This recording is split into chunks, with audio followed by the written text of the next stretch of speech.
Morning, guys. Today is, I have no idea because my Apple Watch no longer tells me the date. Crap. Let me change that.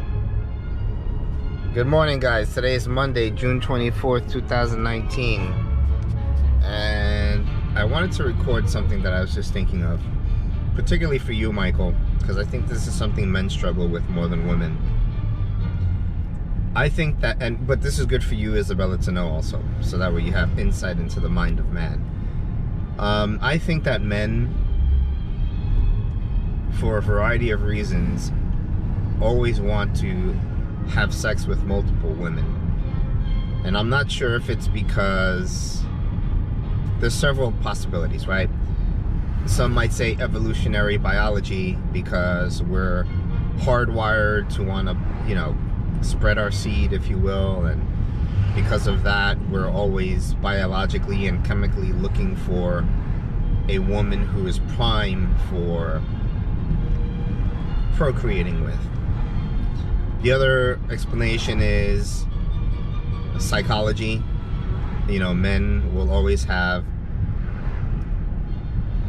determine their self-esteem and their worth by the woman that they're with, by the number of women that they're with, and that again is something that should mature with age and change with age and hopefully be entirely avoided, Michael. Meaning that you need to learn early on in life that your self-worth is not determined by how many women you have been with or that you're with, but rather by who you are as a person and your integrity and your willingness and ability to respect women.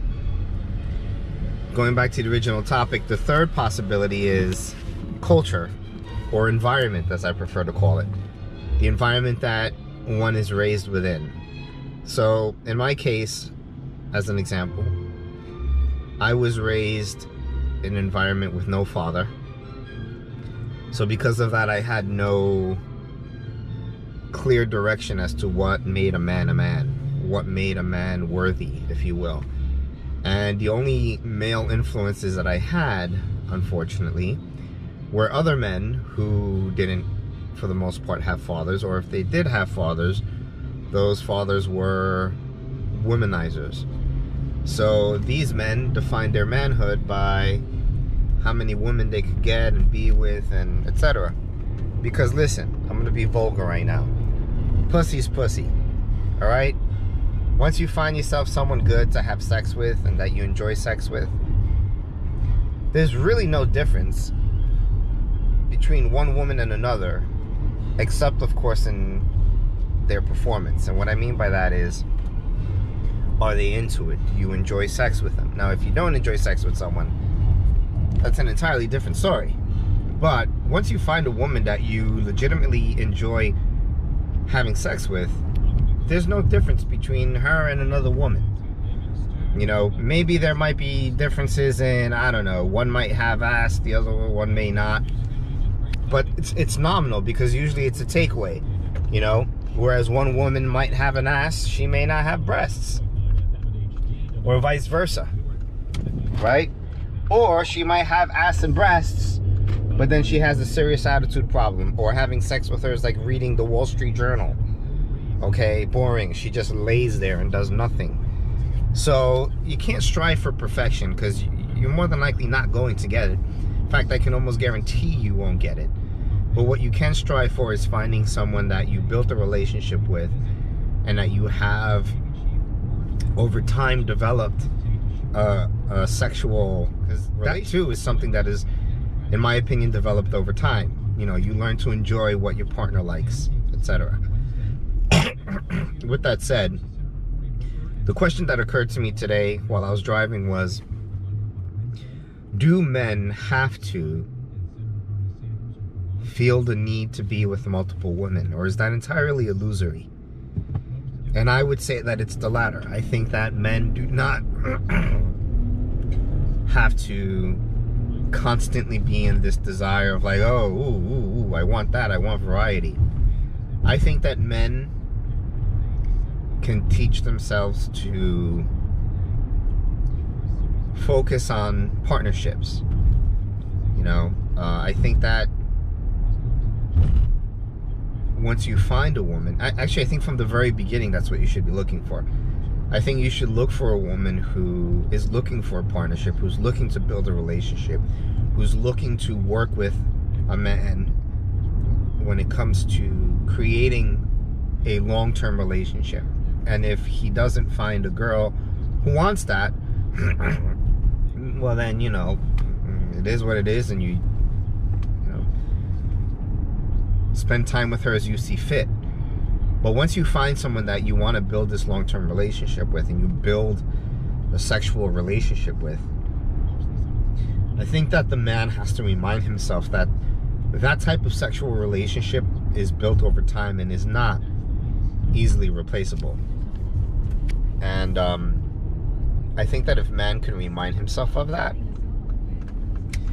it would alleviate a lot of his problems. You know, man is always going to want to look at a girl who is half naked walking down the street showing body parts, because that's the world we live in. But I think that there has to be like a switch, because usually what men do is they'll look at a woman who is, I don't know, showing ass cheeks, right? And he'd be like, ooh, wow, oh. And then the next thought is, I'd like to grab her ass cheeks, right? Or I wonder if she's a whore and maybe she's easy to have sex with, or if I can get her number, right? That's usually the next step in the thought process. I think what man has to learn to do is to replace that next step with perhaps appreciation, like, oh wow, she's hot. But then remembering that even if she were a whore, even if the man can get her number, there are so many different what ifs that have to fill in order for it to be a sexual experience that would replace the long-term sexual experience that the man had already established with his wife or his long-term partner or his girlfriend that he had been with for quite some time, or that he's trying to build that long-term relationship with. Because I'll tell you in closing, it takes a lot to really have a sexual relationship that fits well.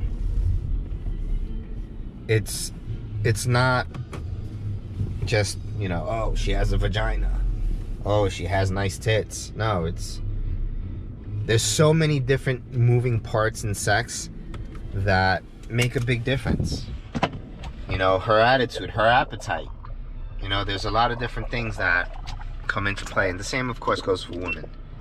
So I think that if men remind themselves of that, they won't sacrifice or put at risk the long-term sexual relationship that they have established, and instead should focus their energies, their times, their thought processes to that long-term relationship. And how can they enhance that experience? That's it in closing. And what you're being asked to kind of think through in the exercises. Today is my first day of my last formal class with Harvard, which is an elective class. It's the history of Harvard. Then after this, it'll be pure thesis work. Today is Monday, June 24th, 2019. Today is Monday, June 24th, 2019, and Super Chili is beginning her first day as a college student.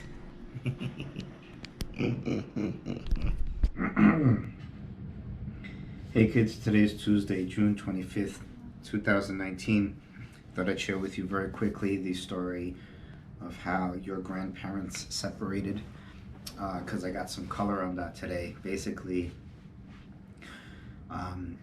your grandmother was Laura Alarcon, A-L-A-R-C-O-N, or Alarcon as we say in Spanish.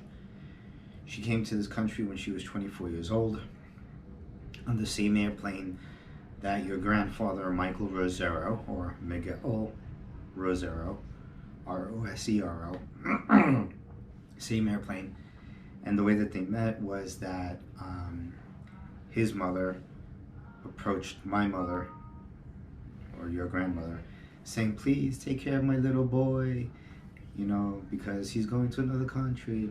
And your grandmother thought that, you know, your great-grandmother was talking about a little boy, and it was really, you know, her 24 or 21-year-old son, whatever they were, 22, 23, who knows. They met on the plane. When they arrived to New York, they stayed in contact, and they dated. They eventually married, and my father was unfaithful to my mother, and they were together for about, I want to say, sounded like maybe 8, maybe 10 years. At some point in time, I believe they lived with each other. Actually, I'm sure that they did. And my mother caught my father cheating on her several times.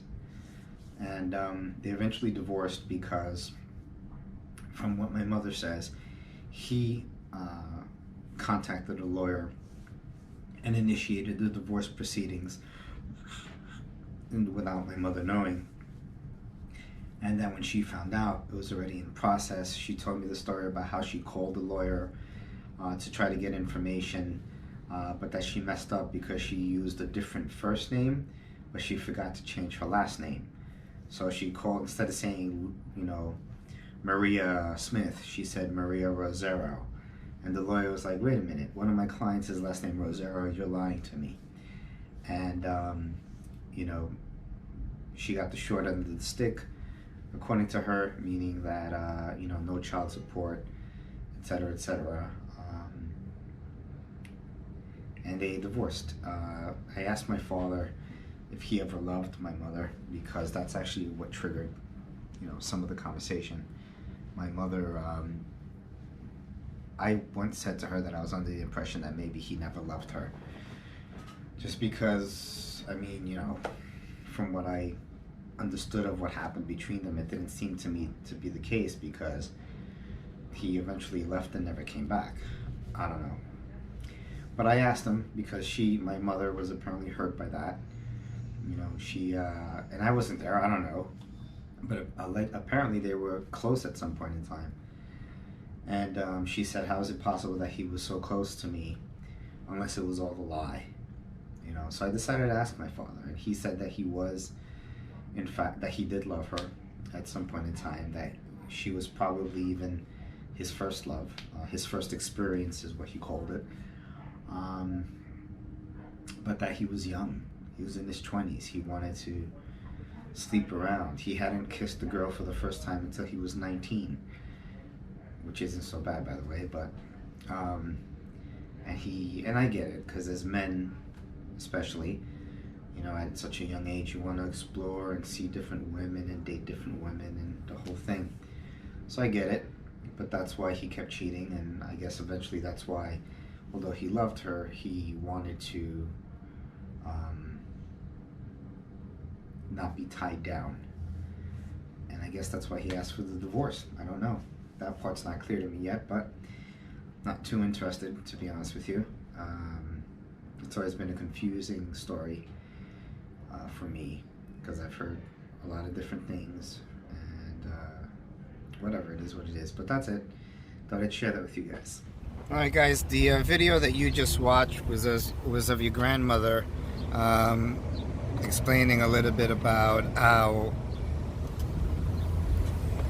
well, I think I asked the question of what happened. How come, you know, she and my father separated? And where it gets cut off is that she says that they were married civilly, meaning that they were married legally but not by church. And then she went on to say that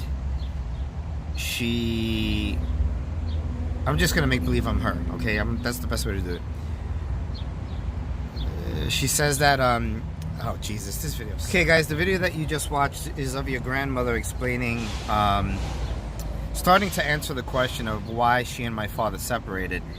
And where she leaves off, she says that they were married civilly or legally, meaning that they were married, you know, in the court, but not in the church. And she then goes on to say that my father used to have an income tax business in a house that he owned, and on the second floor, I think she was saying that he had an apartment, and that there was living this woman there, and that she one day she left work early because she had to go to the doctor's office, and the doctor couldn't see her, so she heads home earlier or something, and she figures she'll stop by to see my father at work. And as she's driving to the income tax place that he that he worked, that he did, because he wasn't an employee, he owned the income tax thing. As she was going this way, a car was going the opposite direction, and he saw her with a woman in the car, which was the upstairs neighbor. And that when she arrived to his job, the office, there were these two women who worked there, and one of them said to her, hey, can I go and talk with you outside of here, because your husband, he has ears for the things that he wants to hear, which is kind of like slick talk for saying he hears what he wants to hear, but he ignores what he doesn't want to hear. And they go somewhere to talk, and this lady pretty much tells my mother that my father had filed for divorce, and my mother didn't know this. So she calls the lawyer that my father was using. Presumably, I guess the woman gave her the information, because this woman worked in my father's office and was kind of like a secretary, if you will. And my mother tried to play it off like she was a family member and not, his wife.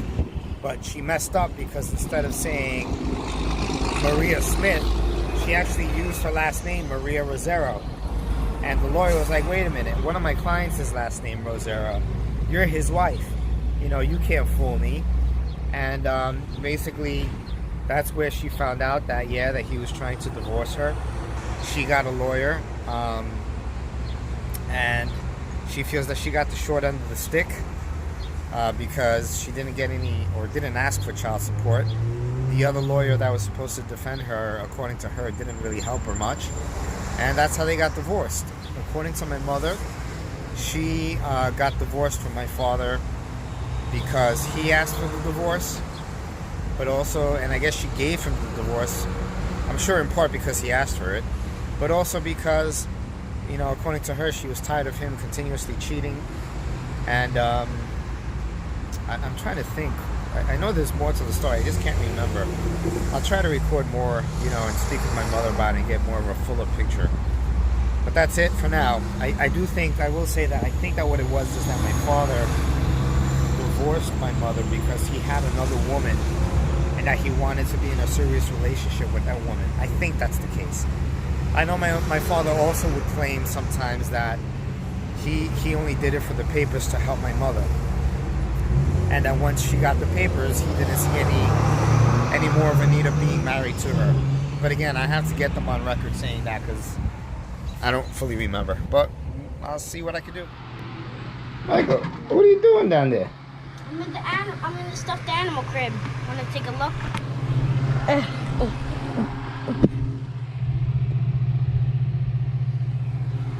Me and my friends are having fun down here. It's burning hot though. So I put a blanket over there. It's still there. Good grief. Make sure you don't eat down there. And you can't leave him here by himself, because, Ready? Watch this. Yeah, yo,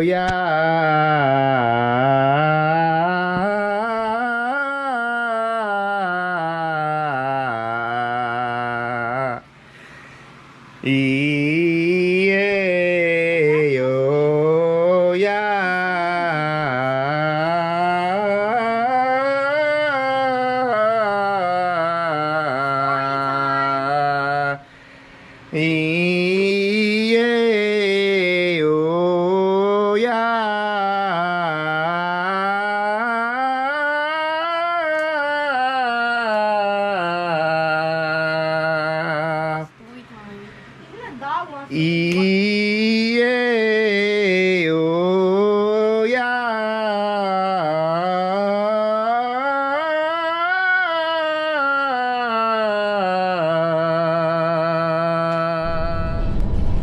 Hey guys, it just occurred to me. I wonder if the cough is being caused by excessive breathing in and out through the mouth.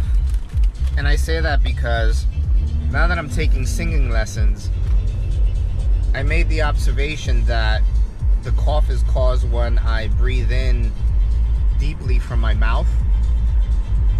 I don't know what it triggers when I take a deep breath through my mouth that a whole bunch of gunk comes up. I don't know if it's mucus, I don't know if it's bile or gas or acid from my stomach, but the point is that when I breathe deeply through my mouth, inhale through my mouth, that's what causes the cough. So I'm wondering if part of it is we've become, meaning you and I, have become mostly breathers through our mouth, and that is what is causing irritation in the vocal cord area, and at the same time maybe even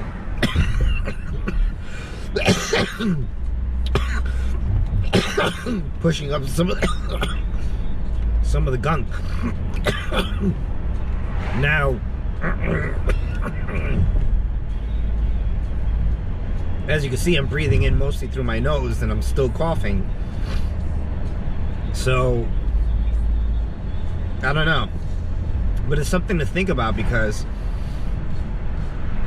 at least me, I'm very congested in my nose, and because I'm very congested in my nose, I think it causes me to over rely breathing through my mouth, which in turn irritates that esophagus area. So something to think about. I'm going to continue working on that aspect of myself to see if there's any truth behind it. I'm going to do more breathing in and out through my nose and see what happens, and I'll get back to you. But the singing is definitely helping me identify some different things. Take care.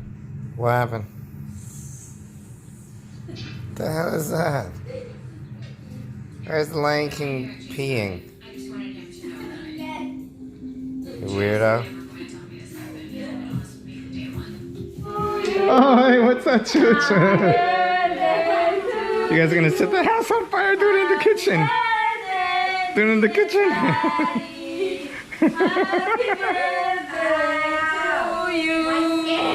I know, right? Do it in the kitchen. Do it in the kitchen. Do it in the kitchen. Kitchen. You're gonna set the house on fire. Go to the kitchen. Go to the kitchen. Four at the same time. So, what you do on your birthday? Set the house on fire. You should have seen your mother. Right? I know, it's hilarious. I showed her. Oh, so yeah. Bella, put your arm down. Bella. See, I don't like it when you do that. I'm trying to record something and you're like purposely being a dumb butt. I am a dumb butt, remember? Yeah. Well, you don't have to purposely do it. Purposely be a dumb butt.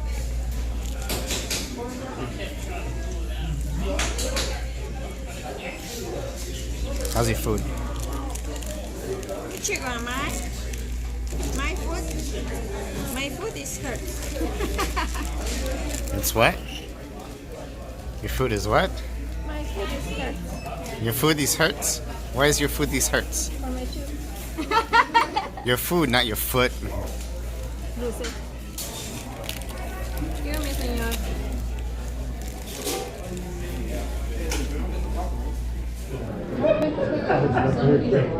Taking class at the Capitol Grill, my final elective class, which is the history of Harvard.